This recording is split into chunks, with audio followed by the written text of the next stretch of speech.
بسم اللہ الرحمن الرحیم۔ السلام علیکم۔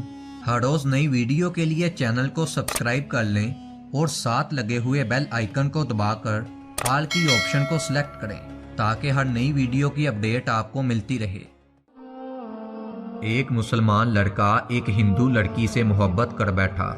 وہ اسے ویئر ہاؤس میں ملی تھی، پھر دونوں میں دوستی ہوئی جو کہ جلدی ہی محبت میں بدل گئی۔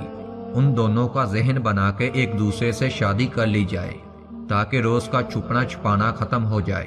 علی نے لڑکی سے شادی کی شرط رکھ لی کہ پہلے تم مسلمان ہو جاؤ گی۔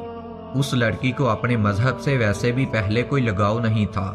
علی کو زیادہ اصرار نہ کرنا پڑا، اسی لیے وہ لڑکی فوراً اسلام قبول کرنے پر راضی ہو گئی۔ وہ اسے جلدی ہی ایک مقامی مسجد میں لے گیا جہاں مولوی صاحب نے اس سے عہد لیا کہ وہ کبھی شراب نہیں پیے گی، کبھی زنا نہیں کرے گی، کبھی جھوٹ نہیں بولے گی۔ اس لڑکی نے خوشی سے سب وعدے قبول کر لیے اور کلمہ حق کہہ کر اسلام میں داخل ہو گئی۔ جب مولوی صاحب نکاح پڑھانے لگے تو اس نے کہا، جسے سن کر سب حیران ہو گئے۔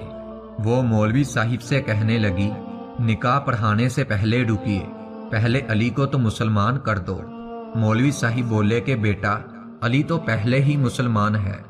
وہ حیرانی سے کہنے لگی، لیکن آپ نے جو وعدے میرے سے لیے ہیں اور ان کاموں کو نہ کرنے کے لیے کہا ہے، وہ سب کام تو علی کرتا ہے، پھر یہ مسلمان کیسے ہوا؟ آج ہم مسلمانوں کا حال یہ ہوا پڑا ہے۔ کچھ لوگ اپنے پاگل پن کی وجہ سے تمام مسلم امت کا سر جھکائے ہوئے ہے۔ گناہ چاہے ایک کرے، جب اس کے راز کی بات کی جائے تو یہ بھی سننے کو ملتا ہے کہ وہ مسلمان تھا، جیسا کہ اس تحریر میں ہوا۔ ایک دفعہ ان باتوں پر غور ضرور کیجیے گا۔